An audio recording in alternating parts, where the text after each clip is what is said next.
Think of how the system works, right? If you steal something or hurt somebody, the first thing they say is, we got to have a law to put that guy in jail. What about the person you hurt? They don't even talk about that. That's not even part of the conversation. What about you becoming a better person so you don't do it again? Not even part of the conversation.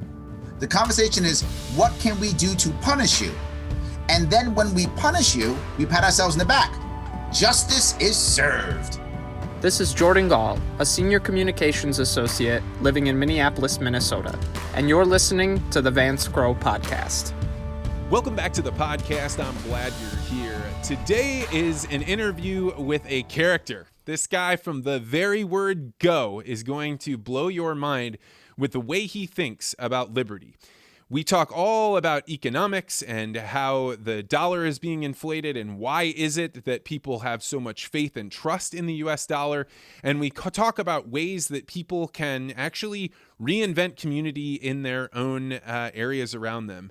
This is one of the most interesting conversations I've ever had, and I do not say that lightly. Larry Sharpe is an excellent guest, and I am very excited for you to check out this interview.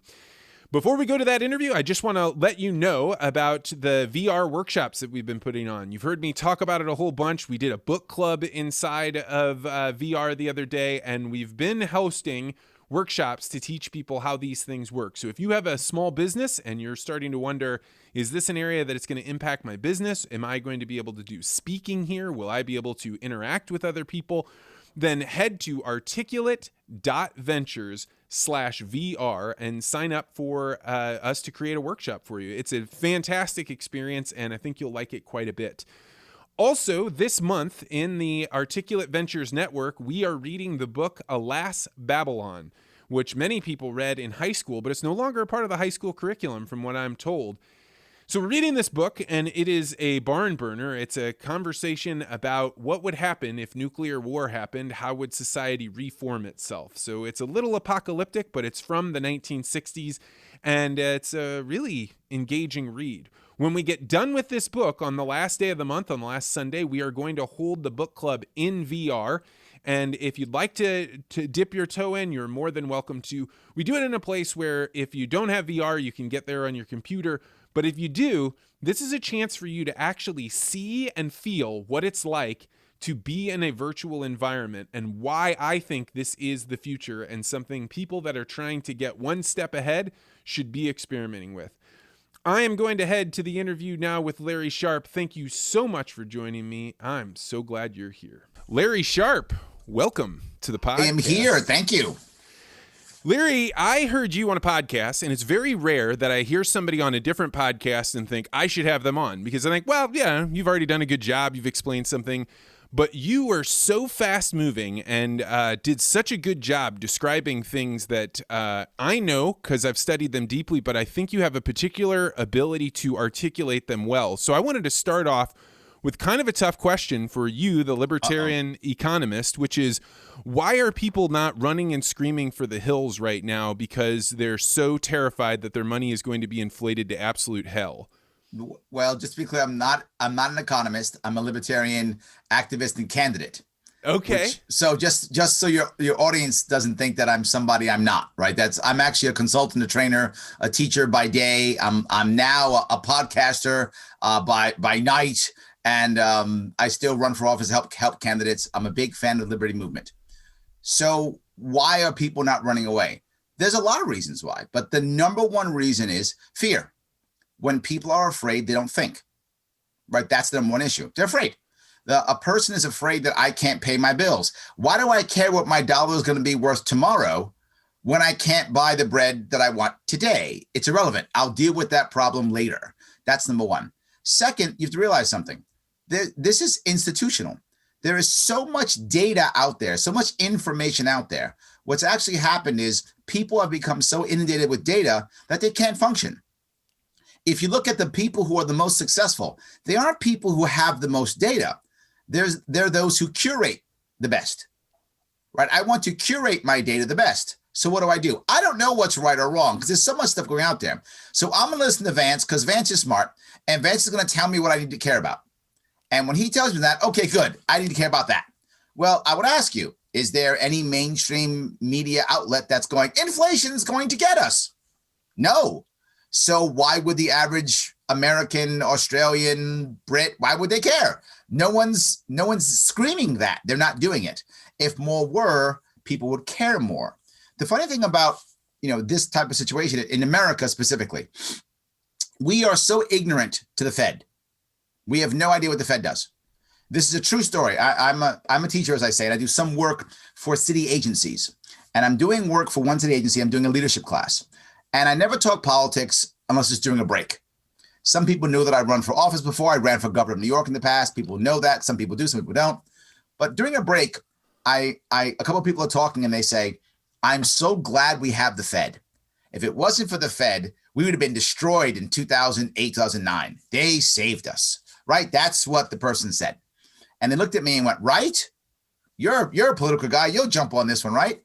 And I literally looked at the room. The room was about 25 people, give or take. And if you can imagine who it was, these are educated, credentialed workers for New York City.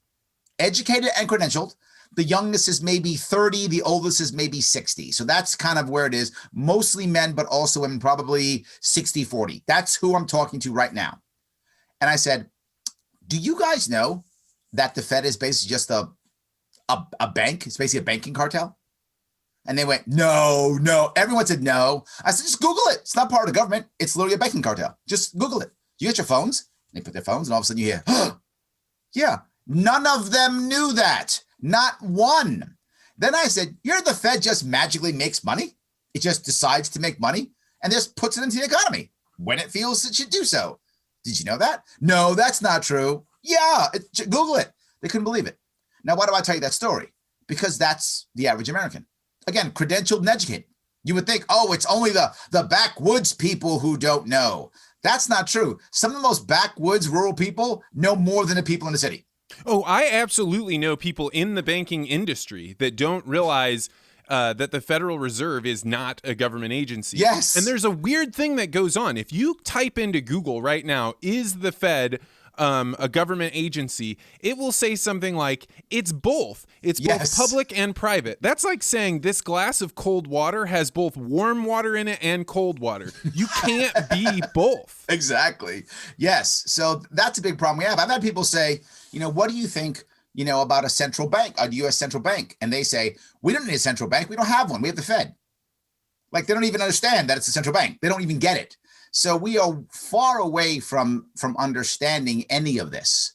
And I think that's one of our biggest problems. So why would you know? Look, all I know is I want a good job. I want to, put my kids through college. I'm going to pay my bills. And more in the Western world, because of the gap in wealth, we're finding more and more people move only towards, what I call a renter's, ideology, a renter's mindset, where all I care about is, can I make my monthly note, every month? I'm not even thinking about the future anymore. I'm not thinking about owning anything. I'm not thinking about the value of my dollar. Who cares? Do my dollars match my, my credit card bill? They do, then I'm good. And I know that sounds a bit sad, but I think a lot of it's true. We have to do a better job of talking about it, which is why I try to talk about it more and more. Well, I think your point about the too much information or information overload is totally true, because I am even involved in a community bank. So I am aware of what goes on with PPP. And even I myself did not understand we had entered the second round, and there are so much money to give away that they can't even give it all away right now. And it didn't even hit my radar screen because, like you said, the news isn't talking about it. You're not reading about it in the paper or on Twitter. Why do you think that this is not something that people are ringing a bell about? Because to me, I feel like Chicken Little, because I am deathly terrified of a Zimbabwe-style inflationary collapse. Why are other people not afraid of this? Always remember, the Roman Empire didn't know it collapsed until it collapsed. Right? That's what I always say. They didn't know. Do you think the Romans were sitting in Rome right before the hordes started coming across the border? They weren't going, you know what, this is going to collapse. They weren't thinking that. They were like, pass the grapes. Right, that's all they were saying, right? They didn't know, right? They were like, pass the grapes, we'll be fine. I think that's kind of where we are, right? We don't realize how bad things are because they aren't crushing us right now. And I know it's sad, but I think that's true. But there are several other issues I kind of want to bring up that are around this. And that is, we're not realizing that, things like PPP, I should say, things like the checks that go out to people, those types of things, they're not the answer. And they're not the answer, not because they aren't good. I mean, I get that people want the money. Great. But it's actually really a bad thing. When someone's in financial trouble, it isn't the daily dollars that are the biggest issue. It's their debt. That's the issue. If you could magically stop someone's debt, you could go on less money. Americans will absolutely tighten our belts. We'll go without, we'll do that and survive and keep going and actually even find joy in our lives. In a poorer world, it's what Americans have done for decades, and we'll still do that. But it is the crushing debt, the attack and the panic and the anxiety we feel of owing more than we can pay. That's what destroys not just our social structure, but also our mental health and, of course, in our financial health. So throwing more money at somebody is nice. Thank you. If you give me a check, I'll take it and I'll spend it. Thank you. But I still have my debt next month. I still have my social pressures next month.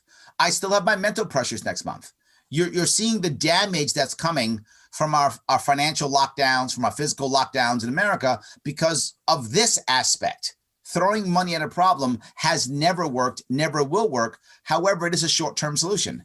And when you're thinking short-term, as I keep saying, we're thinking short-term, it's perfect. Have people been paying down their debt with the checks that they have? No, they're giving Jeff Bezos more money. They're going to Amazon. One of the things that strikes me about our current system is that with interest rates being as low as they are, there is no incentive to save. And people are like, well, that's fine. The smart thing to do is to put your money in the stock market. But I feel like you have a gun to your head on putting the money in the stock market, because what else are you going to do? Unless you have a big enough pile to buy land or something that you can make productive, there's nowhere else to go. It's that or real estate. Because when you can borrow money so cheap, you can get real estate cheap, right? That's why we had the last bubble. The last bubble was a real estate bubble, right? There's so many problems here. I'm going to go down a couple of roads if you don't mind. The first one is the interest rates being so low. I'm old enough to remember walking into a bank as a teenager with one of my first paychecks and looking and seeing I can get a CD, a certificate of deposit for 2 years, and I could get 10% on it. That's unheard. That's like magic now. If I told someone that now, they'd say, "What planet are you on?" But that was a real thing. When I was a teenager, coming in with my paycheck, I could put it into a CD and I can get 10%. My parents' mortgage in their house was 13%. That was their mortgage rate. Yes, because that's how things used to be. Back before the ending of Glass-Steagall. Right, Glass-Steagall was the end. That was actually the end of it. Right, once that happened, the ball game was over. Let's talk about Glass-Steagall, because that's a term that gets thrown around all the time. I remember when I was living in Washington D.C., people would stand with signs either for or against Glass-Steagall. What is that? Yes, that was the end of our finances. That was the end. At that point, now we are doomed to. Once that happened, we as a nation are doomed to either bankruptcy, default, or just turning out our money into a cryptocurrency or something like that. That was the end. And what happened was, if you go prior to Glass-Steagall, a bank could be one of two things: either a savings and loan or an investment bank. One of the two. That was wonderful. All this other deregulation and regulations weren't that important. The critical aspect is when you had life insurance, a mortgage, your savings account, it was in a savings and loan. That's what it was in. You couldn't gamble with that money. That was against the law unless you chose to. Then you would say, hey, I want to roll the dice with my money.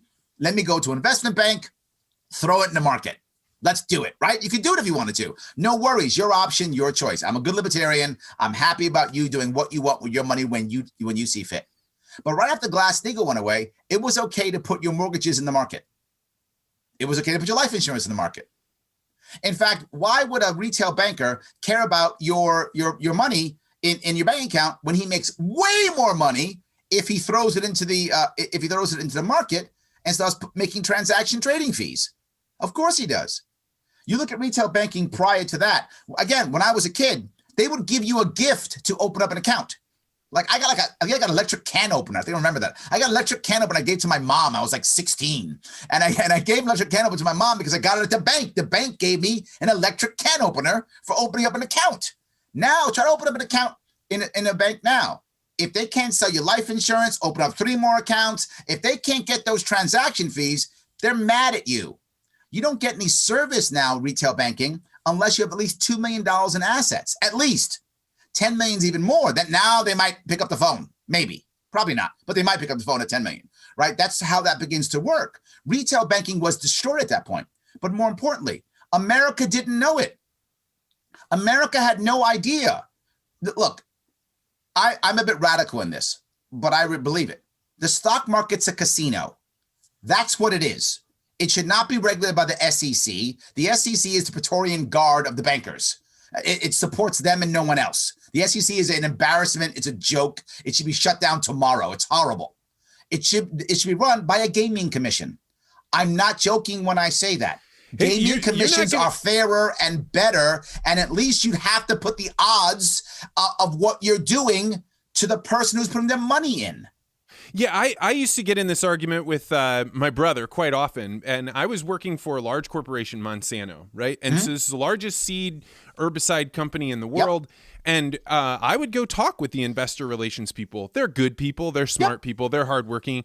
But there is no possible way to value a corporation at the size and the shape that these companies are and do that with hundreds or thousands of companies, and all these reports that they're writing, they mean nothing. They might as well be etched in sand or something like that. And we're living in a world where the quarterly reports and the numbers and whether or not they hit they mean nothing. And you can do anything you want to make those numbers work, as long as over a period of time you don't get caught with your pants down. But that's it. And as long as you can predict the past, you're a genius. Tell me more about that. Right. Well, what does happen? Something happens in the market. And then what does everyone go on TV? See, the reason why that happened is this thing I've just made up to make myself seem smart. That's what we do. Or the reason why that happened is this thing that will hopefully make you believe this is not a casino and that there's actually something behind this. Stock prices go up and down on only one thing, perceived value. That's it. Desire. Do I want to buy it? That's it. If I don't want to buy it, the stock price goes down. If I want to buy it, the stock price goes up. It can be the biggest dog of a company, can be the best company on the planet. It doesn't matter. That's what the stock market runs. So as I call it a casino, if you know what you're doing in the market, then it's like playing poker, right? Because you have some savviness, some skill, you're playing against others, still gambling, but now it's poker. Or maybe blackjack. House always wins, but maybe it's that. If you don't know what you're doing, it's literally roulette or slots. That's all it is. So all I'm saying is, let's let people know that. The average American doesn't know that their mortgage is in the market. Would you put your mortgage in a casino? They all are. Our life insurance, it's in a casino. Would you take your life insurance and go down to Harrah's and spin the wheel? So let's see what you mean behind the metaphor. When you say your mortgage is in the casino, what does that mean? If the market crashes, your mortgage is going to be screwed somehow.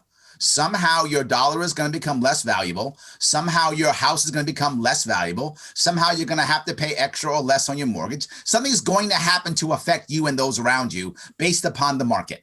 Not based upon your house, how well you upkeep your house, not based upon what a good owner you are. None of that stuff's going to matter. The housing crash happened in 2008, 2009, and it wasn't because homeowners were bad homeowners. It wasn't because of any of that. It was because they had spent so much time turning over, reselling debt, betting again, double down. Eventually you lose. And when you lose, all the people who put their money in, they get hammered. But the worst part about this situation is, and people don't always know this, there's a thing called burning your books.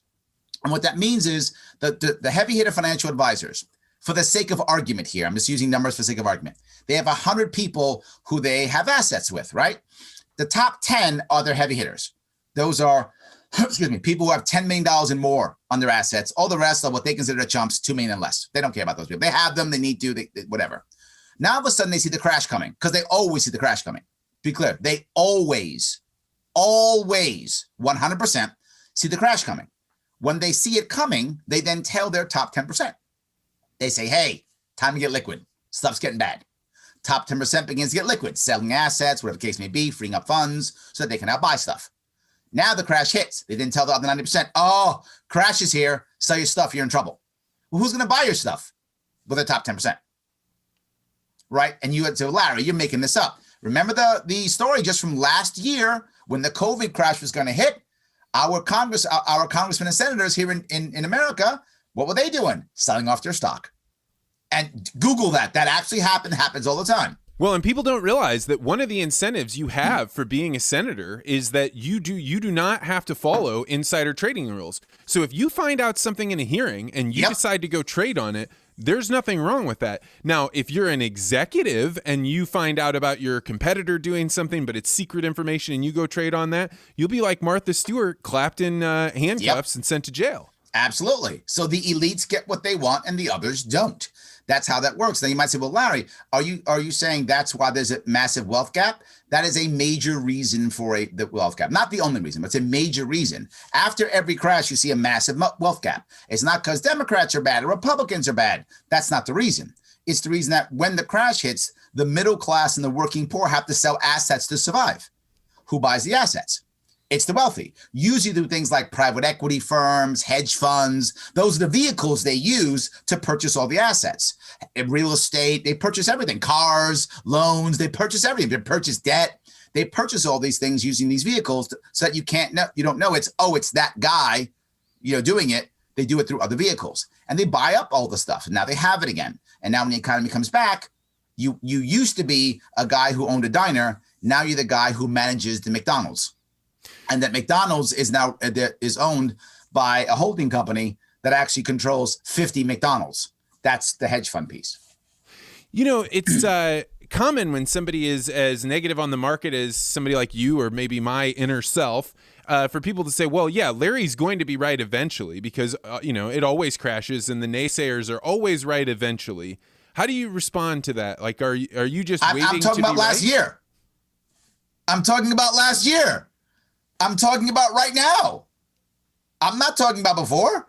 Last year, right now. If anyone who's watching says, this guy's just a naysayer, I have an idea. Google anything I've just said.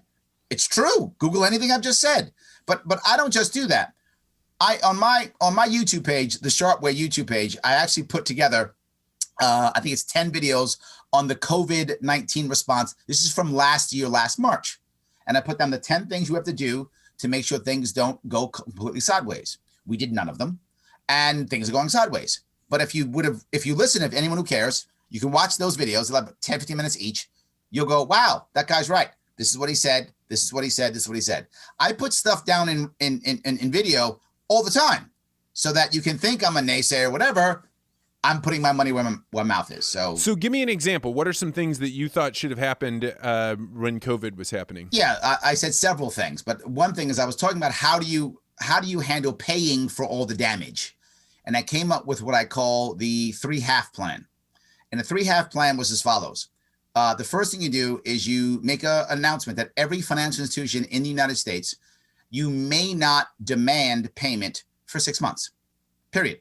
You may not demand payment for 6 months. If people want to pay their bills, they may. But otherwise, you may not demand payment for anything. Credit card, mortgage, car note, nothing for 6 months. That's piece one. That's not the only part. That's piece one. Once you do that, you then go to the next piece and you say any landlord, any renter, if you want to, you can pay half your rent. Half your rent, regardless of any deal you've made, you may pay half your rent for 6 months. Now you may say, Larry, how is a landlord going to survive on half the rent? He's not paying his mortgage or any of his bills. He can survive. He can still do maintenance costs and things. He can survive with half rent because he's not paying his other bills. So it is survivable now for an owner or a landlord. And now I say every business, regardless, unionized or not, you may now pay half salary for 6 months. Well, Larry, how am I going to survive on half salary? You're not paying your credit card bills. You're not paying your rent or your mortgage. So now everyone can survive for 6 months. What does that do? The government doesn't have to write checks to anybody, pay any cronies, or do any of those things, and everyone can stay in place and doesn't lose the stability required to survive. What we've lost is stability. Am I going to have my job? Will I have my job? What's happening next? How do I function? Business is shut down. I have to move. all those things. Now you've just allowed everyone to stay in their job if they want to decide if they want to move if they want to, all those things. But then, Larry, how do we pay for that? Very simple. Banks are literally filled with actuaries. It's what they do. They are filled with actuaries. Tell us, financial institutions, what did it cost you for this 6 months? What did it cost you? It's going to cost us this amount of money. We use our government actuaries, make the right amount. We write half of that magic money from the Fed. Another half of that, we write a check. We pay them. Why would we do that? Because now the banks are now confident because they're getting their money. What do banks love more than anything? Guaranteed government money. Nothing do they love better than that. So what would they do? They'd loan again. And if they start loaning over that 6 months, people can begin to rebuild. This is how you can recover from this, only writing one check. We're still bailing out banks. We always bail out banks. That's going to happen no matter what we do. And I'm libertarian saying that I can't stand that idea that we're bailing them out, but we're going to. What we wound up doing was bailing out cronies left and right, writing checks to institutions for nothing, preparing nobody for the future, not teaching anyone to fish, not giving anyone the opportunity to retool themselves or rebuild for the future. We basically just said, here's a bunch of money. Now we're in lots of debt and we've built no value to pay it back. And my goal is if I'm going to give out money and create debt, I want to build value so you can pay it back, not just give it out. So this plan actually builds value to pay it back. The banks actually will begin to loan again to make money on even that. So everyone will begin to make money again over the course of 6 months. But more importantly, psychologically, people aren't displaced. That destroys your psyche. I don't want you displaced. And now on top of that now, people have to figure out how to function in this contaminated environment. I spent 7 years as a Marine during the Cold War. Right, I was a Marine in the 80s, right, during the Cold War. So we were taught that when the Soviet Union back then was going to, drop chemical weapons all over the place, that we had to function in a contaminated environment. We were taught that you have to function, you have to find a way to still do your job and complete your mission in a contaminated environment. America has not done that. America has said, when things get bad, go in your house, cower, be afraid, government will take care of you, wait to find a vaccine, let everything collapse. When we should have said, this is hard, guys. How are we going to fix this? What is the right way to open up schools? Let's start figuring it out. What is the right way to keep our businesses open? Let's figure it out. What are the tools and protocols required to keep people safe in nursing homes? We don't know still, and people are fighting because the government decided, lock it all down. Let's not figure it out. Now we have trust problems, trust issues. The country's in big trouble from this. Instead of saying, guys, let's figure this out. There are ways of making these things work, and we haven't done a good job of it at all. That was a lot of my plan. It was that concept of using government for what I think it does best, which is a central repository for information. That is a wonderful way to use government. Wow. Say more about that. They are a central repository for information. What we don't do, and if I was governor of New York, I wouldn't have said, lock it all down. Let me tell you what the CDC says. That's our rules. Do it. That's what we did. The problem is the CDC is just a scientific organization, and science changes, information changes, things shift and adjust. It's how it works. Not that they're bad people. That's how science works. And when you just say my way's the right way, you by default get rebellion. It's just human nature, right? People fight back. And that's what happened. If you look at New York City, where I live, when COVID first hit, prior to the lockdown, people were already starting to find ways of making this work. New York City, as many large cities, has a very large East Asian population. And East Asians, particularly those who've come recently from East Asia, they've already gone through SARS and different viruses. So they naturally would do things like distance and put on masks before this even happened. You could see that within the communities. People who were ill or sick would put on a mask and walk around. It was a common thing in many East Asian neighborhoods in New York. And I'm sure in many large cities that's true. So they were already doing it. Well, now all of a sudden, the non-East Asian communities in New York were going, maybe we should do what they're doing. And they were doing it on their own. They were already buying stickers on the ground, 6 feet away stickers to be in stores and stuff.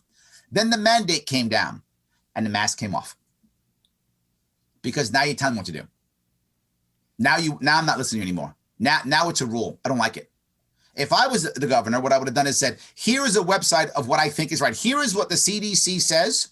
Here is what the FDA says. But also, here is what other countries are doing and what they think is correct. Here's what holistic groups think is correct. And it's all here for you to pick. I'll give you 3 or 4 to do.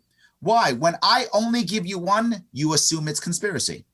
You don't trust me. When I give you 2 or 3, you'll pick the one you want. Not just that, as a government agency, I shouldn't be what we did, which we now decided what the rules were and then went around and started punishing businesses. You didn't follow the rules, $1,000 fine. You didn't follow the rules, $5,000 fine. Meanwhile, this business is already struggling. So now you've just finished them. Government has literally put the final bullet in them.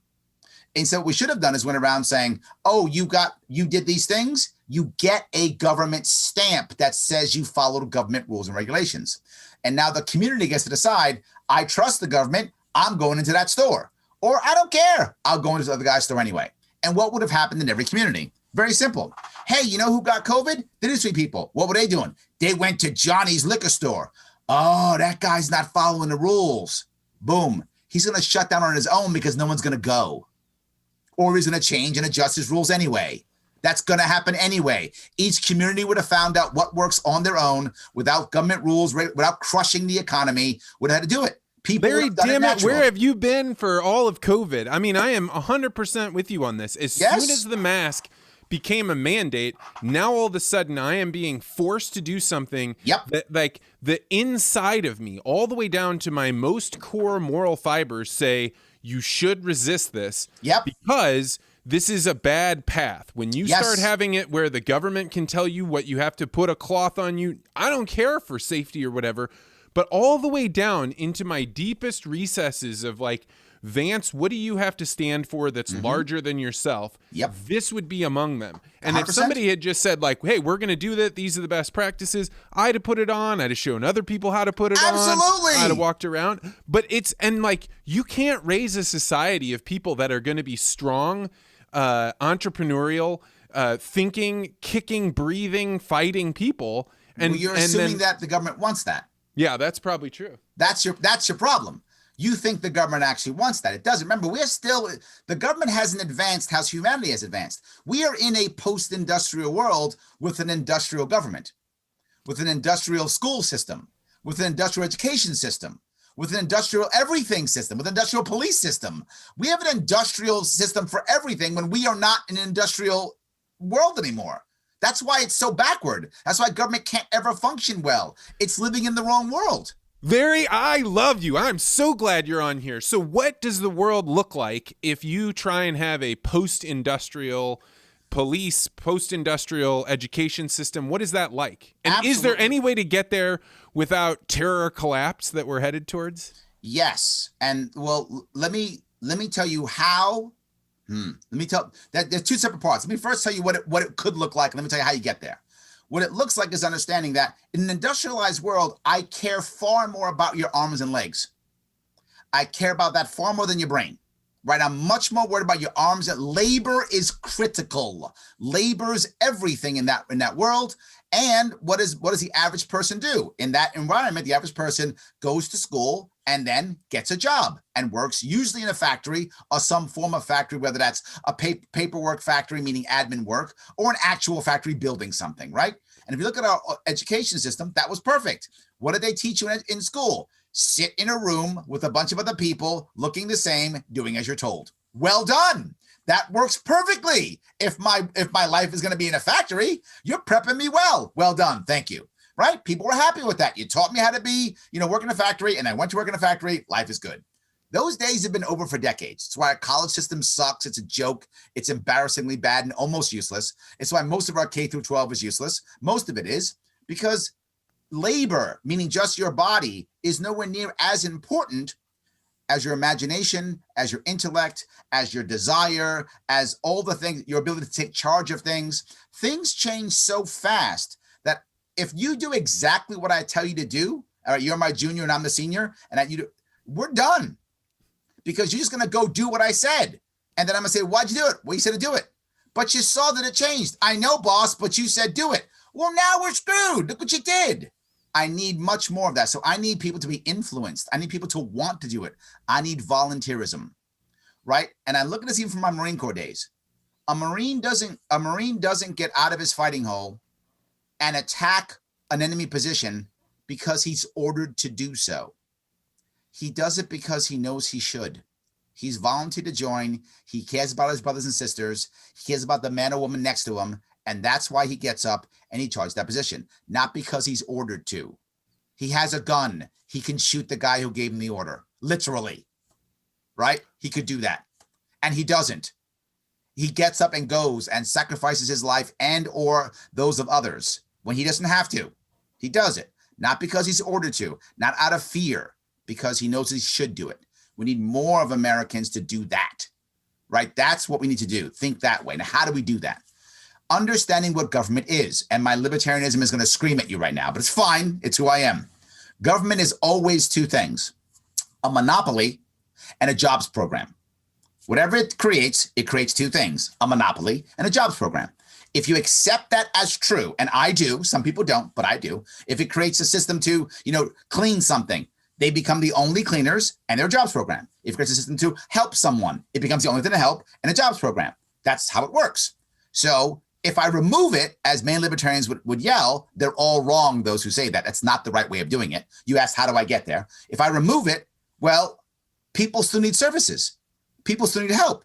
There's nothing there. It was a monopoly. So now either they don't get help or I created a black market. Bad and bad, both bad. And an enormous number of people work for the federal government. People don't realize the largest employer in the United States is the federal government. About 1 in 7, 1 in 8 Americans work for the government right now. Yes, huge. I totally agree. So not just that, how am I going to get it removed when the people who have to vote to remove it are literally working there? You're not going to vote against your own job. So here's the answer. Accepting this monopoly. The goal is to create another option. Leave the monopoly there and then create another option, allowing the market and people to go there if they want to. Community can go there if they want to. Now, if I'm right, and I hope I am, people will choose my option. When they choose my option, then the government option will either get better or go away because community has picked up the slack. When you add government, you remove community. That's how it works. Guaranteed every single time. More government goes in, more community goes away. And there are now communities in America who've been supported by government for so long, the communities have lost the institutional knowledge to support themselves. They can't anymore. They don't even know how. I totally see what you're saying. Like when you get into a city, so I grew up in small town America. Mm-hmm. If you call the cops on your neighbor, they will never forgive you for that. That will last, and every single other neighbor will know you had a problem with them and you called the cops. So it better be serious. For the most part, you figure out how to solve those problems. But you get into the city and you don't really know if the guy you're telling, hey, I saw a video the other day where 2 people got in a fight over shoveling snow. The guy pulled out a gun, shot both of the people out in the street. So you don't really know whether they're going to do something to you. So every interaction that you have with a stranger where confrontation is there, you go get the police, and they start trying to mitigate it, and then you lose. I had never heard that idea, but everywhere where you add government, you get rid of community. Always. Is 100% right. Yes. So my goal is, but the problem is I can't just remove government now because many communities don't have the institutional knowledge to support their people. People need support. People need help, right? Just because I don't want government to do it doesn't mean I don't want it done. I still want it done. But remember something, when anyone's in trouble, financial trouble, physical trouble, mental trouble, any kind of trouble, medical trouble, the first thing you need is not a program. The first thing you need is somebody who cares so they can then get you to the right solution that you need to solve your problem. But the first step is somebody who cares. If you join a nonprofit, you surely care. That's why you joined a nonprofit. If you join the government, you might care. I'm not saying they don't, but the odds are you joined it because it was a good job. But not just that. Can government care? No. It can only check a box, which it does very well. So what government does... we don't want the government to care, right? Like anytime they're doing that, they're a corporal body, right? If they start caring, what that actually means is they're showing preference, right? They're changing they're putting their elbows on the table and they're slanting it one way over another. Caring always means punishment. Always remember that. Caring always means punishment. When the government cares, someone's being punished. That's how that works. Think about our justice system. We don't have a justice system. We have a punishment system. So we don't have a justice system. Think of how the system works, right? If you steal something or hurt somebody, the first thing they say is, we got to have a law to put that guy in jail. What about the person you hurt? They don't even talk about that. That's not even part of the conversation. What about you becoming a better person so you don't do it again? Not even part of the conversation. The conversation is, what can we do to punish you?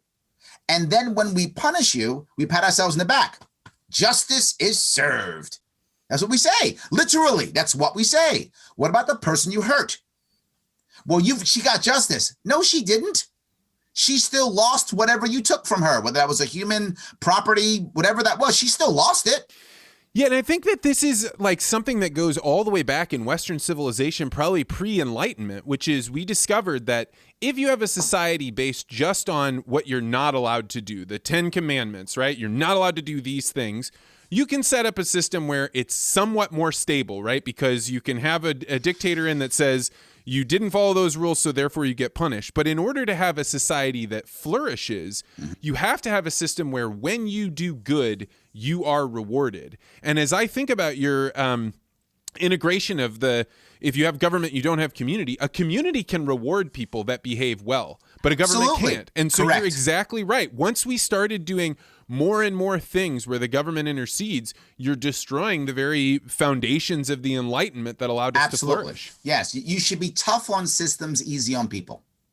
That's really how you should always be, right? Better systems make better outcomes. Worse systems make worse outcomes. That's just the way it works always. So Larry, I often ask people, what is driving you, right? Like you have this passion, you're in this weird space where you're advocating for things that other people do not agree with. Like At all. You have a voice inside of your head that's saying, this is your responsibility. Why are you doing this? Well, can I go back and quickly give you one example of what I talked about?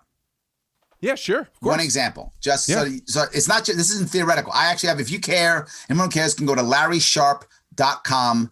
All my policies from my 2018 one are right there. Click on policy, detailed white papers are there. All my stuff's there for how I can do things. And I'll give you an example of that, splitting it, right?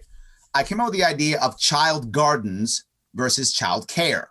Right now, child care in New York State, you must be licensed by the government to be a child care provider. That is super expensive. And since it's super expensive, if you happen to be a mom who's a single mom and has 2 kids, you would be a fool to go to work. You'd be a fool to go to work because you're going to spend less time with your kids, make less money if you go to work. But if you don't go to work, you'll make more money and spend more time with your kids. Why would you go to work? It makes no sense. So I said, how about we don't just have child care? We also have child gardens. And that is the idea. Vance, you have children, right? Yes. Do you ever take your kids to a park? Well, she's like 6 months old, so we don't go out too much, but we put her in a stroller. We walk around, sure. There we go. So if you ever decide to walk your little one around, and I say, do me a favor, when you go to the park next time, can you take my daughter with you? If you go, yeah, sure, Larry, I'll do that. I'll give you $5. You get him some ice cream or something or whatever. You go, yeah, Larry, all good. You do that. You come back 6 hours later, 4 hours, whatever it is. I grab my kids, say, thanks, Vance. Was any license required for that? No. So what I'm saying is, why don't we have the option of replacing you with a nonprofit, with a local VFW, a local church, a local Knights of Columbus? Insert the thing that is locally in your community. You can do that if you want to. And so, so you could drop your kid off at your local church? Yeah, if you want to. But Larry, they won't have background checks. Then tell them to. Well, they might not get it. Then don't drop them off. You still have daycare. I haven't gotten rid of the monopoly. It still exists. I've given another option. So now if some, in this case we made up was the mom who wants to go back to work and get herself back into the workforce, because you and I both know that in today's world, if you're out of the workforce for 5 or 6 years, things change so fast, you're in trouble. So mom decides, when I want to stay active, I want to do some work so I can stay active in my field so that when I want to go back full time, I can still rock and roll. I haven't missed everything, right? So she drops her kids off at the local church. Right. And I bring up the idea of reviving the Black church in many poor Black communities. Right. Revive the church. Have the kids show up. There's tons of people who are senior citizens who would watch kids all day long. Right. You feel comfortable, drop your kids off. And they say, well, how much? Well, here's your price. Church service on Sundays at 10, be there. Bingo's at 9:30 on Friday, and you're calling the numbers. Done. Yeah. And that's how that works. Coffee at Sunday after brunch. Yeah. Bingo. Exactly. And you begin to build community again, but it's voluntary. If you don't trust it, go to the old one. No worries. But if I'm right, and I know I am, what will happen is those small things begin to pop up all over the place, child gardens, And as that happens, you will have to either relinquish some of the harsh rules on child care, or it will wind up going away by default. But either way, the community is still serviced, and it voluntarily can become to grow that institutional knowledge it needs to support itself. And in truth, like the thing that you're talking about with it being children gardens, like there's no parent on the planet that wants to drop their child off with somebody they don't care about. And in fact, like just like with a bank, once you got FDIC insurance, now I don't actually have to go look into my bank. I don't need to know whether they're strong or not. It's the same thing with childcare. You're like, well, the state said they're okay. That's got to be okay. But when I'm inviting a babysitter into my house, I don't just say like, just give me whichever one the government sealed on. I want to talk with her. I want to be around her. I want to see how she interacts. Yep. And you do that multiplied across a community. You'll start having all sorts of variation and the sort of difference that allows new good ideas to pop up. So that's how you actually do that. I have literally dozens of ideas like that I put on the website. If you can't, please enjoy. You ask what moves me. I love my country. I love my state. And we are so divided right now that the only way we can ever get together is through a third party. There is no other way to get together except through a third party. We need a referee, someone who can get between both. And the liberty movement is the only answer. There is no other answer. Excuse me, because we are the only movement that says you can be as liberal or as conservative as you want to be. Just don't force your views on others. Right? If you're telling me, Larry, I'm super liberal and I think that everything should be liberal, and I go, great. Do you think it's government's job to enforce your will upon others, to force a more liberal society? If you go, yeah, you're a Democrat. If you go, no, it's not the government's job. It's my job through my works, through my example, through my community to get people to be more liberal. You're libertarian. If you say, I'm super conservative, okay, great. Do you think it's the government's job to enforce your will upon others and make a more conservative society through law and force? Yeah, you're a Republican. If you go, no, it is my job to make the world more conservative through my works, through my community, through my example. That's what it's about. You're libertarian. There's no other political party that does that. There's no other movement that does that except for us. Now you might say, well, Larry, that sounds good. As always, I'm going to give you concrete examples. Not, in the future. Last year, when the death of George Floyd, when after George Floyd died, the left yelled defund the police, the right yelled back the blue, and that's it. That's it. That's what happened. Except for one person. There was one libertarian in Congress at the time. His name was Justin Amash. Justin Amash said, why don't I try to fix this thing?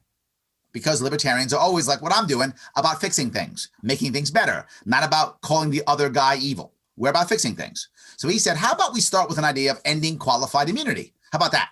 Let's try that. And what did he do? He was only libertarian. It's not like he could just all of a sudden make it happen. He had to cross both aisles. He had to, and he did. He had Democrats and Republicans both get on board, and he created the first tripartisan bill ever. And of course, Nancy Pelosi, Democrat, and Mitch McConnell, Republican, neither of them wanted to vote on it, so it didn't go anywhere. Of course not, because that might have solved the problem, and we can't keep ourselves divided, and we have to just make sure that we're always divided, so we don't have to do anything except say, I'm not the other. Libertarians don't do that. If you're a Republican, you can't cross the aisle to Democrats, you get primaried. If you're a Democrat, you can't cross the aisle to the Republicans, you get primaried. Only libertarians can bridge that gap. We are the only, and I know this again for a fact, because when I ran for governor, there were only 7,000, now there's more. There were only 7,000 registered libertarians in the entire state. I got over 100,000 votes. That means a bunch of Democrats, Republicans voted for me. I'm struck by the idea that liberty seems so obvious to me and the other people that I'm around. Like that's the thing that I crave the most. I feel like that's the thing that I can give you. It's good for you. It's good for me.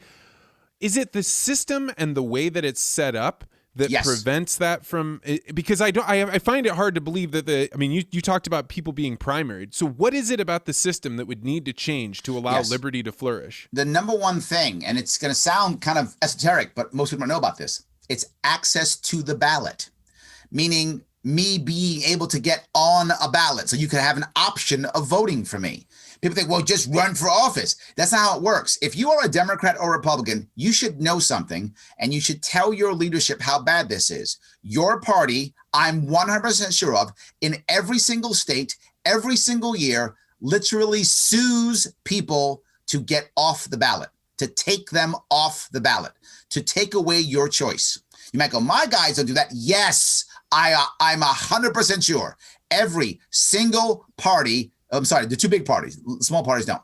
The Democrats, Republicans sue to get people pulled off the ballot every single year in every single state. Oh yeah, I just interviewed a mayoral candidate for St. Louis. She got sued for that. Yes. 100%. And I would ask you, what's wrong with you if you're a judge? What is wrong with you if you're a judge? What is the harm? There is zero harm. Even if you're wrong, let's say this mayoral candidate is a total nut. I don't know her at all, but for the sake of argument, she's a total nut and wants to, give everybody a chicken to wear on their head. That's who she is. Okay. Is she going to get elected? No. So what do you care? And if the city actually wants to have to wear chickens on their heads, good for them. They voted for the chicken on their head person. I think that's wonderful. What's the difference? There's zero harm to having more people on the ballot, yet judges consistently, 90% of the time, err on the side of take them off. And we have to change that concept completely. You change that, you will have a better democracy. The problem is it is a two-party system. And when it's a two-party system, it is by default a good versus evil, us versus them. So now as a Democrat, Republican, depending upon how I've gerrymandered my district, I don't have to do anything. All I have to do is go, I'm not the other. That was literally Joe Biden's campaign last year. It was, seriously, right? People said, what do you think about the economy? I'm not Trump. Well, what about foreign policy? I think I've told you already, I'm not Trump. Well, what about social issues? I'll say it again, I'm not Trump. That was his entire campaign, and it worked. And it actually works not just there. I use him as the biggest example, but throughout the country, people are saying, I'm not the evil Democrat or I'm not the evil Republican, and they get elected. New York City is so broken, my city. We've put ranked choice voting in our city, which, by the way, is an amazing idea, by the way. Ranked choice voting means you get to vote for more than one person. Your number one choice, your number two choice, number three choice. This way you could vote for third parties. It doesn't mess everything up. It's not a wasted vote, if that makes any sense. Mm-hmm. You don't get your first choice, you get your second. Does that make sense? So that's a good idea. Yeah. However, they only did it in primaries. Oh no, defeats the whole purpose. That's within the process. Yes, but they realized that in New York City, the primary in New York City is the election because Democrats always win. And they realize that whoever wins the Democratic primary is the one who wins the election. So Democrats can be happy. They've made ranked choice voting only in the primary. So Democrats only actually get an election. Nobody else does. I was a little bit naive. I was very hopeful as when coronavirus hit, I was 100% certain that people would be moving out of cities and that they would say, hey, there are a lot of things that are going on. But the thing that I was naive about is I thought other cities, places like St. Louis, would take a look at the world and they would say, now is our chance to revitalize and regrow and probably become the post-industrial city. Nope. By removing as many rules as you can. Nope. Because whatever city removes the most rules wins everything because everyone would move there. Yes, but no, you're totally right. The problem is, remember, there's still industrialized mindset. Government only knows one thing. Hit it with a stick. So it knows. It doesn't know anything else, right? Oh, it didn't work? Hit it with two sticks. Oh, it didn't work? Hit it with a bigger stick. That's all it knows. It just doubles down. Prohibition has never worked. God tried it in the Garden of Eden. Yeah. Didn't work then. Has it? If God can't do it, you can't do it. Doesn't work. And that's all we ever do. That is the nature of government, even though it literally never works. We keep doing it again and again and again. That's all government knows. What's actually going to happen, I think, my view, is there's going to be a renaissance in suburban rural America. Because what's actually happening is people from cities are moving back to rural areas and suburban areas. So I think there'll be a renaissance there if they're available and ready to take it, right? When people move back to rural and suburban areas, the infrastructure there is broken. Since 2008, there's been no real recovery except in cities, right? If you go to most rural or suburban areas, there's no recovery. Since 2008, still trashed. It's been trashed for decades, still trashed. And that's why so many people move to cities. The country's been moving left for a while, but heavily in the last 10 years. Why? Urbanization. everyone's moving to cities now. Now we're up to a point where I think it's 80% of Americans live in a built up either suburban or urban area. And now over 50% actually live in an urban area. I think that's where we are right now. That's going to change. Right. New York City has finally started losing population as of 2 years ago. It's losing population. Last year, it lost over 400,000 people. So the cities are losing population now. And the reason is you can have New York City is basically a communist state. New York City. It's like a communist city state. But when the opportunity is so amazing, people put up with it because the opportunity is so great. That opportunity is gone now. And COVID showed that more than anything. Most of the people in my world, I think I told you, I'm a trainer, teacher, coach. I've taught at some colleges in the past, Baruch, Yale, Columbia. I've done a lot of training for city organizations, things of that sort. Well, since COVID hit, I am deemed by my governor to be non-essential. So I don't get to train anymore. So most of my work now has by default become coaching. That's all I can do. I can do this. So it went from less than 25% of my business to like 90% of my business virtually overnight. Well, most people I coach tend to be wealthy. Not all, but many are, or at least well off. Many of them are in finance, tech, law. They've all left the city. If you're wealthy in New York City, you have 2 homes. You have one in Manhattan and then one someplace else. One in Long Island, Jersey Shore, sometimes Texas, Arizona, Florida. You have a home someplace else. Most of them have packed up and left and moved there. They've now, because the lockdowns have been so dumb, they've locked us down for so long, almost a year. That's now a new lifestyle. So they now all figured out how to function, not living in New York City anymore. They're not coming back. They're not coming back. That's not, I know they tell me, literally, I'm not coming back. And I say, aren't they going to ask you to come back? I'm not coming back. What if they order you? Then I guess they have to fire me then because I'm not coming back. They're like, not coming back. Done. Not happening. Oh, I know many people this way. And in fact, like people from DC, even lobbyists have moved out and moved to the countryside. And so they say, well, I can do it all from here. Though is when that person doesn't come back, all the people they work for don't have to come back. But more importantly, all the people who service them don't have to come back. So all of a sudden, the entire ecosystem of the city begins to go away. It just doesn't exist anymore. So what will the city do? You would think, and I have ideas how to fix this, but they don't. Their goal, I'm not joking, my mayor here in New York City, the terrible mayor, Bill de Blasio, his answer is spend more on a brand new education plan. I'm not joking. Literally his plan, double, triple spending on education. That's the answer. Meanwhile, our MTA is $12 billion with a B billion dollars in trouble with a B billion. Our state budget this year deficit will be $60 billion. They're saying $15 billion. That's a lie because what our governor does is he changes the amount of money that the state's authorized to borrow and then says he closed the gap. Okay, Larry, so let's talk about a prediction, which has got to be a hard one to be able to do, but I want to put this to you because you've been very forward-thinking. What does collapse look like? What happens where, if you don't fix your subway system? What happens if cities, like I know St. Louis City just announced their budget deficit is larger than it's ever been. There's no chance that they're going to be able to make up the revenue. What happens to society? How do the dominoes fall? Yeah, the first thing is probably one state goes bankrupt first, right? Cities have already gone bankrupt. Some more will. Probably a state. My gut says Illinois is the first to go. Well, you know that this goes with That's my gut. My position is we should have a pile of cash waiting to buy what's called Cahokia Mounds from the state of Illinois the moment. Oh, there we go. I like that. And just bring that into the state of Missouri, and we'll take that old heritage site. I love that. But my gut says it's going to be Illinois, but I'm not sure about that. But one state goes bankrupt. After that, a couple more go bankrupt. Then the country finally figures it out, and it then reboots the dollar.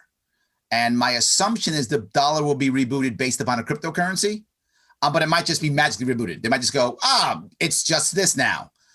They might just do that. Just literally just reboot the dollar. Basically just say, it's this now. But we don't like it. Well, we have nuclear weapons, so that's what it is.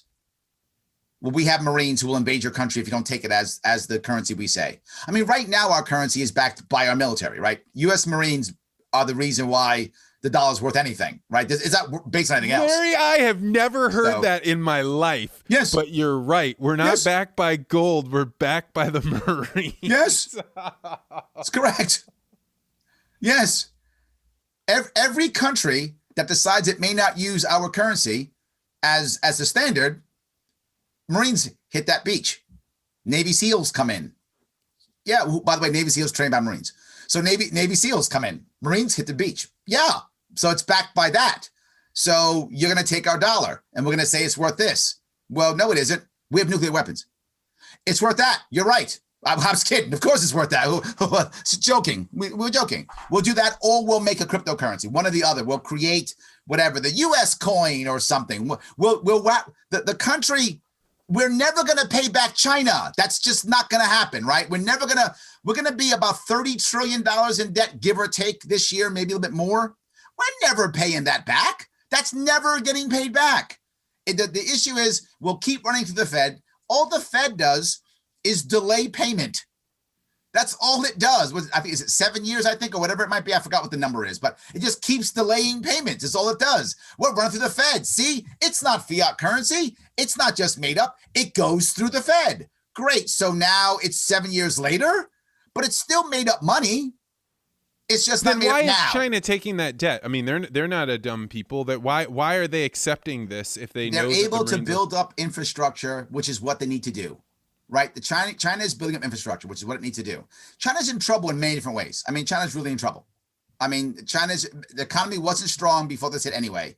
It was already in trouble. They've got they have too many men, which is a huge problem, right? It's massive. What are you gonna do with all those men? You can do something about that too. Yeah, so if they don't get married, they become bandits. They get into gangs. They get into all sorts of nothing bare but bad. branches. Yeah, you don't want 100 million men who have zero chance of having a family. That's a terrible place to be. China used to solve that problem by shipping them off to wars they didn't care if they won or not. Bingo. And now you can't do it with the nuclear bombs. Yes, you can't just decide you're angry at India again and send 10 million soldiers to die. It doesn't work anymore, right?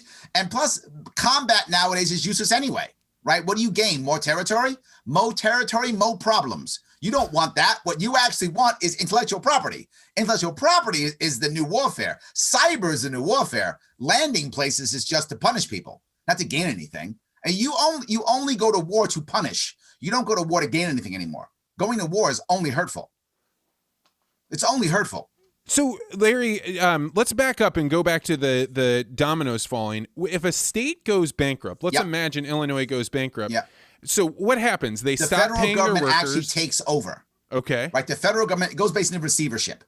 The federal government takes over and now has to take care of all their debts. Now, the problem is you have states like New York that right now have over $400 billion in debt. Just New York State. What happens when a bunch of states start going under? Well, at one point, the U.S. government becomes $40 trillion in debt, $50 trillion in debt. But you're talking about numbers that, like, when you say $400 billion in debt anymore, that sounds like magical unicorn numbers. It doesn't actually mean anything. It's irrelevant, right? And my point is, it might as well be 40 gazillion because it's never getting paid back. The number doesn't matter. I don't care, right? 27 trillion. Okay. 27 quadrillion. Is that a number? Make it that. I don't care. It's not getting paid back. No matter what number you give, it doesn't matter. It's not getting paid back. So what do I care what that number is? And my point is, eventually we reboot the dollar in some way, shape, or form. We either do an actual default, which I think will be terrible, but that's one option. Depends upon who's in charge at the time. We do an actual default. Or two, we create a cryptocurrency. Or three, we simply just say the dollar is now this. Who wants to fight?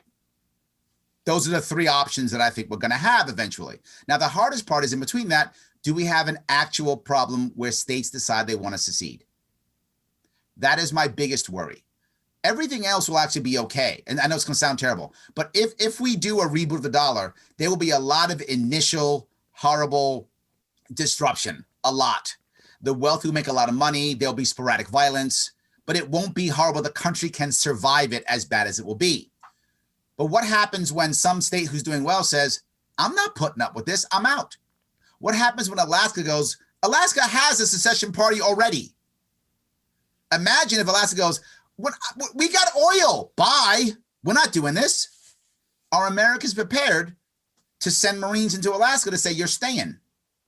When your government is $40-50 trillion in debt and is having trouble paying its soldiers and Marines, no. And what happens when the Chinese don't want to fund our civil war? Then what? then no, then Alaska goes away. That's the thing I'm concerned about. I'm afraid that when the time gets bad, that the country begins to break up in some way, shape, or form. And the problem is, I don't want any kind of violence in the country, because this isn't state versus state anymore. This is we're balkanized. This is city versus rural, right? We're like Yugoslavia. Some people don't know where that comes from. The Balkans are the southern area of Europe, Romania, Bulgaria, Greece, the former Yugoslavian states. When the Ottoman Turks came into that area, I don't know, was it got to be 600 years ago? Whatever the number was, I forgot actually when it came in. Whatever number of years ago they came in, when they came into this area, they just controlled the cities. And the Muslim population was very savvy in how they converted. They didn't convert by the sword. They didn't go, become a Muslim or we'll kill you. They didn't do that. They said, oh, you want a business? Yeah, if you're a Muslim, that's a whole lot easier. Oh, you want to sell stuff? Oh, if you're a Muslim, it's a whole lot easier. Oh, you want lower taxes? Oh, yeah, you got to pay the infidel tax. They did that type of thing. And that's been done for hundreds and hundreds and hundreds of years. But the result of that is city dwellers who were about commerce became Muslims. And people in the outskirts didn't care about that stuff, and they stayed Eastern Orthodox Christians. They didn't change. They stayed the same. So now civil war comes. It's city versus rural. And that's why the war was so bloody. That's us. Larry, you're dead on. I spend a lot of time in the ag community, and a lot of my work for the last couple of years has been, hey, will you come here and help us understand why they are behaving that way in the city? Because we genuinely don't understand. I get it completely. And the longer and longer this goes on, things like the political stances that the government is taking now are the equivalent of going into the countryside and saying 2 + 2 = 5, and if you don't like it, then shove it. It doesn't matter. And these people are so principled. They have faith. They have tradition. Absolutely. They have things that have held them. They're not going to do that. Correct. And it doesn't matter how many times you vote people into office or how many classes you make them take. They're never, ever going to break that way. And I think that there is a misunderstanding of just how passionate those people are about holding on to the tradition and the culture that they have. No, I get them completely. I cross my state more than once. I cross my state every year. There are 62 counties in New York State, and every year I do an event in every single county. And I meet tons of farmers, rural areas, the biggest cities. I meet them all the time. And you know the reason why they like me? Because I don't pretend I'm one of them. I don't put on a hat and go, yeehaw! That's not who I am. So I don't bother doing that. I'm a city boy. That's who I am. But you know what I do tell them? I respect you. That's all I say. I'm not trying to change you. I was joke all the time, right? I say, look, if you're out in Wyoming County in Western New York, it's a very rural county in Western New York, Wyoming County, why don't you be Wyoming and let Brooklyn be Brooklyn? The people who live in Wyoming like living in Wyoming County. The people who live in Brooklyn love living in Brooklyn. So let's let them do that. Let's let each be each. And only the libertarian movement says that. Democrats say, no, you must be like the cities. Republicans say, no, you must be like the rural areas. Libertarians say, we're all good. We're all good. Why is it that the libertarians have not been able to organize themselves into a force? Because you're 100% right. If you like New York Farm Bureau, man, those people, they just want to farm. That's all they want to do. They want to raise their crops and they want to be able to sell it. They like getting the premium of selling it in the city, but all they want to do is farm. Why can't they collate and get a force together that's a libertarian force that's big enough to push back on the hardcore Republicans or Democrats? There are two important reasons. One is, as I talked about earlier, ballot access. It is rare they can even get running as a libertarian, you often don't even get on the ballot. Like, you can't get on the ballot. And the second piece is, the media loves the duopoly. It loves the good versus evil. It makes money. It's good. I didn't realize how hard it is to get in polls. I didn't realize how hard it was to get into the media. This is all about money, right? Libertarians have to raise more money. Most people who are big donors, they go into the big parties because better chance of actually winning. People who are heavy hitter donors, they don't actually care about the party at all. They care about having influence. Right? If Trump said it, he gave to both Democrats and Republicans. He just wanted, he wanted when he picked up the phone that someone would answer his call. He didn't care if they were Republican or Democrat. He wanted influence. So they give to both all the time. Well, Libertarians don't have influence. Who wants to give to that guy? You got to have influence. So it's all about a bunch of cash coming in. I know it sounds horrible, but if you want the radio stations, TV shows to cover you, it's a very simple answer. Buy ads. You buy ads, they'll cover you. You don't, doesn't matter how smart you are, good you are, what you care about. You're not buying ads, we don't want to talk to you. It's about ad revenue. You want to be in debates? It's not about whether you get a certain amount on polling. It's about, do people want to see you? It's about ad revenue yet again. If Kanye West had run an actual campaign, that guy would have been in the debate stage, because everybody would have loved to watch Kanye West debate. You would have watched that.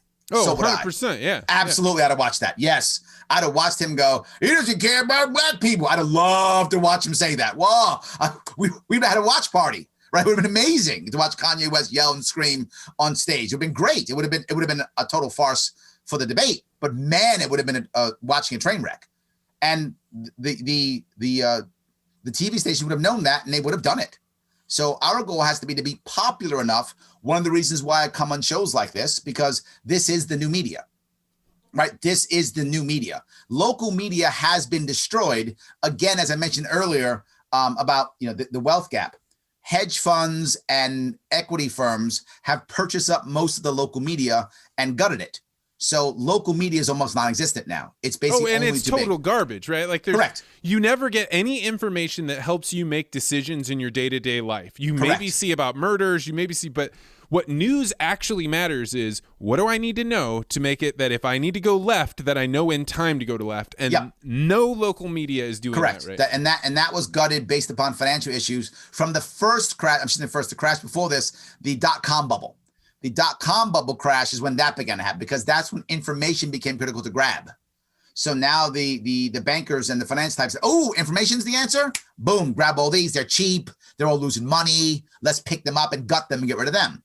So because of that, what has become the new local media? You. That's what winds up happening. So I'm here because you're the future of media. I get that. Well, Larry, I will have you on anytime you will come on. If people wanted to learn more about you, I have a feeling you're going to get a flood of new listeners, because this has been fascinating. But how could people find out more about you and what you put together? Simplest way is Google Larry Sharp, and that's Sharp with an E, and the E stands for, I don't know, enlightening, entertaining, whatever you want, exciting, whatever. The E, but just make sure E at the end. Just Google Larry Sharp. I'm all over. I'm the first 3 pages in almost any place you do. I'm prolific in the amount of stuff that I put out. If you want to see the show, you can check out The Sharp Way on all of the internet things: YouTube, Instagram, Twitter, Facebook, MeWe, all of them. I do a show almost every night, 7 p.m. Eastern. It's live. So if you want to come on in and talk, you can do that if you want to. And of course, reach out to me in the pages, follow my social media. I'm happy to return. My team will always answer your questions. My team monitors everything. Well, brother, I was so glad when you accepted to come on here. This was an absolute delight, and I'll have you back on. Thank you so much, Larry. Thank you, my friend.